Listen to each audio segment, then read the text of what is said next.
रहे हैं AP 100 TV live.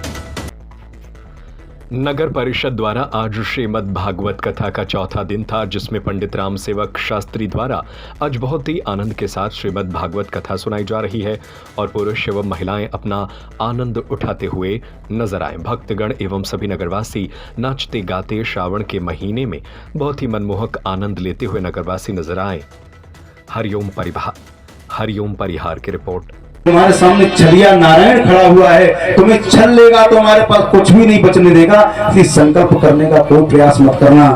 जब ऐसा गुरुदेव ने कहा कि ये नारायण है, तो राजा बलि ने कहा कि गुरुदेव अब तो मैं संकल्प अवश्य करूंगा। यदि ये नारायण है तो मुझसे बड़ा भाग्यशाली दुनिया में और कौन होगा। मेरे द्वार पर भिखारी मांगकर याचक बनकर मेरे द्वार पर खड़ा है नारायण स्वयं। तो यदि साधारण ब्राह्मण है तो क्या ले जाएगा मुझसे। संकल्प तो मैं करूंगा।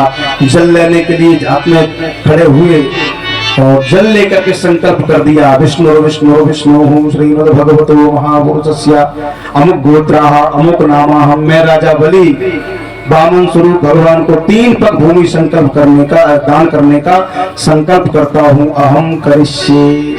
संकल्प कर दिया और संकल्प करने के बाद ब्राह्मण का चटकर उनका दोबारा मुख देखने का प्रयास किया तो राजा बलि उनके मुख को नहीं देख पाया। विराट रूप धारण कर लिया भगवान ने।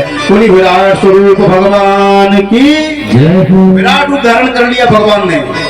राजा देखता रहा हूँ क्या बोलिए सब क्या हुआ।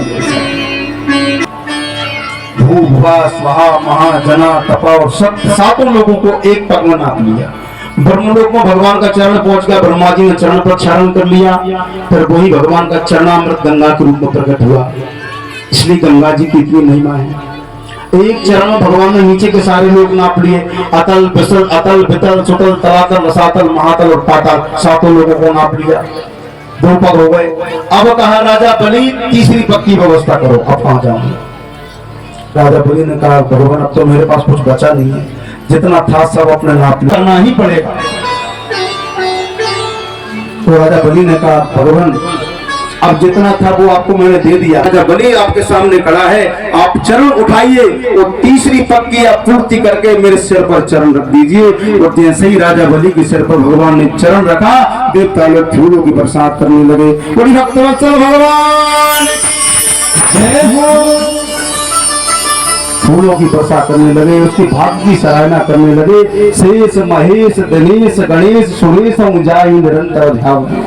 ब्रह्मा विष्णु इत्यादि जो ब्रह्मा इंद्र वरुण कुबेर सब भगवान को भजते भजते थक जाते हैं, पर जिनके ध्यान में भगवान कभी नहीं आते।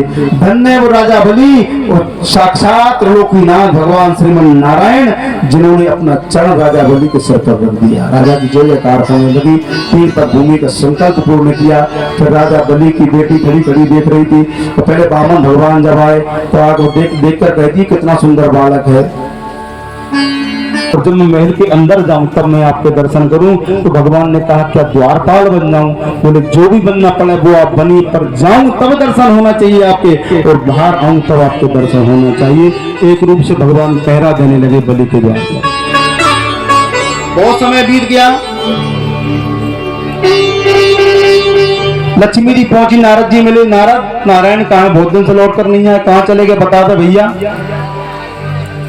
AP 100 टीवी लाइव के साथ हरिओम परिहार की रिपोर्ट। देखिए इस वक्त की मैं आपको खबर दिखा देता हूँ। नगर परिषद हरनौत के ये यहाँ पे एक ही बड़ा दृश्य देखा गया है। बहुत ही अच्छा। आज कृष्ण जन्म था और कृष्ण जन्म के शुभ अवसर पर आज भगवान ने पानी भी गिरा दिया।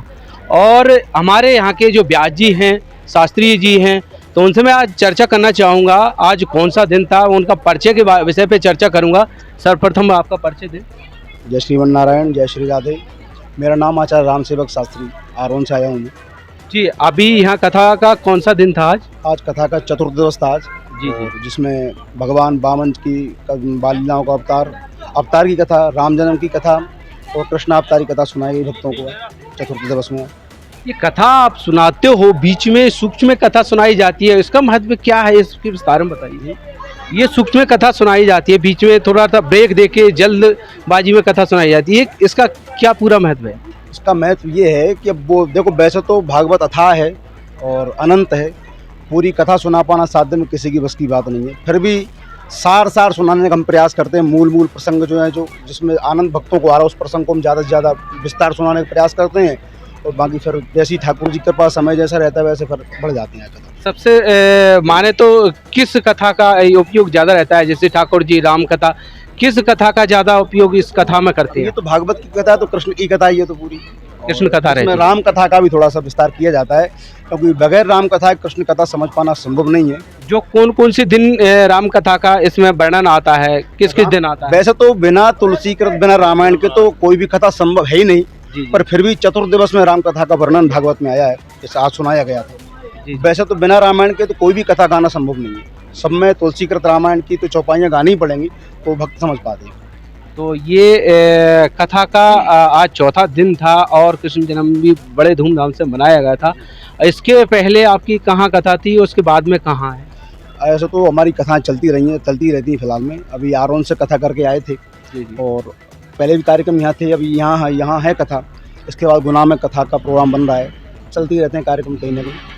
महत्वपूर्ण कथा का माना जाए वैसे विस्तार से सबसे ज़्यादा कृष्ण जन्म उत्सव के विषय पे आपने आज कथा कही गई है। उद्धव जी के विषय पे उद्धव जी के विषय पे थोड़ी सी बताएंगे? क्या इतना अपने आप में व्यक्ति बहुत हताश एकदम से हो जाता है, उस विषय पे? नहीं, आज उद्धव जी कथा आज नहीं सुनाएगी, उद्धव कथा तो आगे आने वाली, फिर भी मैं सुनाता हूँ आपको। जी बताइए। उद्धव और कृष्ण में कोई अंतर नहीं है जी। उद्धव कृष्ण के परम मित्र हैं, रूप रंग आकृति ज्ञान में कृष्ण के बराबर हैं, पर कृष्ण उद्धव में कमी थी केवल प्रेम की, तो इसलिए भगवान ने बार बार उद्धव को जो है ना भक्तों के साथ मिलाने का प्रयास किया गया, बार बार गोपियों से मिलाने का प्रयास किया गया, फिर उनको वृंदावन जा करके पर ज्ञानी भक्तों को प्रेमी भक्त बनाने के प्रयास में भगवान ने इसलिए उद्धव को बार बार सबसे जोड़ा गया। आज ही पानी भी बरसा है, शुभ दिन था, इस विषय पे आप क्या कहोगे? कृष्ण जन्म भी है और भगवान ने पानी भी बरसा दिया, इंद्र भगवान ने, इस विषय पे क्या कहना है? अभी राम जन्म आप सुन रहे थे, उसमें लिखा है सबसे पहले जोग लगन ग्रह बार तिथि सकल भय अनुकूल। जब भगवान अवतार लेकर के आते हैं तो प्रकृति स्वागत करती है भगवान का। तो राम जी वामन भगवान और कृष्ण अवतार लेकर के आए तो प्रकृति स्वागत करेगी, स्वाभाविक बात है। मौसम भी अनुकूल हो गया, वातावरण अनुकूल हो गया, सब कुछ अनुकूल। जब भगवान आते हैं तो प्रकृति स्वागत करने पधारती है। बहुत अच्छी बात बताई महाराज जी ने। और यहाँ के भैया ये भक्त खड़े हुए हैं, तो ये भक्त इनसे थोड़ी चर्चा करेंगे। क्या नाम है आपका? मेरा नाम है रामजीलाल बघेल।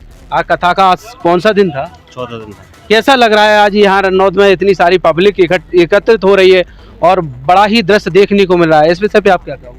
बहुत अच्छा लग रहा है, और वो तो ब्रज बिहारी जैसा माहौल बन रहा है पूरे उसमें। लेकिन यहाँ की कुछ देखा जाए, यहाँ महिलाओं की ज़्यादा देखने को गिनती मिल रही है, लेकिन पुरुष क्यों कम है? यहाँ बाकी है नहीं या फिर आते नहीं कथा सुनने के लिए, इसका क्या? पुरुष थोड़े ज़्यादा बिजी रहते हैं काम में, महिलाओं तो अपने समय से भाग ले देती हैं। जी, और भी मेरे पीछे भक्त खड़े हैं। क्या नाम है आपका? घनश्याम जी, आप भी यहाँ पे आपने भी बहुत अच्छा दृश्य दिखाया है, और दृश्य दिखाने में आपको कैसा फील हो रहा था? बहुत अच्छा लगा। बहुत अच्छा लगा था। तो यहाँ सुना गया है कि पुरुषों कम आने का वजह आप कुछ? यहाँ पर खेती हो रही है।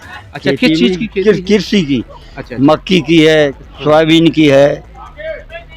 तो सारे पुरुष सारे काम करने चाहिए। बदल खोलने पे, पानी खोलने पर किसान लोग सब खेती में जुट जाते हैं। क्योंकि देखा गया है अभी महिलाओं की देखो काफी कतार लगी हुई थी, कम से कम 500,000 महिलाओं एकत्रित हुई, लेकिन यहाँ पुरुषों की कम संख्या का इसी वजह से कम संख्या रहती है। अच्छा। चलिए, अगर इस टाइम पे अगर कुछ आगे पीछे होती ना भागवत कथा, तो बराबर पुरुषों की संख्या बढ़ जाती है। तो हर वर्ष की भांति इस वर्ष भी क्या इस सावन महीने में प्रति वर्ष कराते हो? प्रति वर्ष। क्या इसी सहमति सभी ग्राम वासियों की रहती है या नगर परिषद? सभी ग्राम वासियों की एकत्र सभी लोग या चंदा उगाते हैं क्या? सभी इकट्ठे एकत्रित होकर चंदा एकत्रित। अच्छा। तो ये ऐसा कब तक चलेगा? ऐसा हर वर्ष की भांति ऐसा कब तक चल सकता है? जितना भगवान चाहे। जितना हम नहीं कह सकते, इसका निर्णय नहीं बता सकते। घनश्याम जी ने बहुत अच्छी बात बताई है। आज यहाँ नगर परिषद रन्नौद में लेकिन पुरुष आते हैं, लेकिन कुछ कारणवश घर खेती किसानी के कारण कुछ लोग नहीं आ पाते। इसी क्रम में हमारे व्यास जी ने भी बहुत अच्छी बातें बताई उद्धव जी की कथा के विषय पे। आज उद्धव जी की कथा भी नहीं थी, मैंने उनसे पूछा भी, लेकिन उन्होंने उस विस्तार पूर्वक महाराज जी ने उसका भी व्याख्या बताया गया। तो देखते रहिए इसी तरह AP 100 TV लाइव साथ हरिओम परिहार की रिपोर्ट। थैंक यू, धन्यवाद।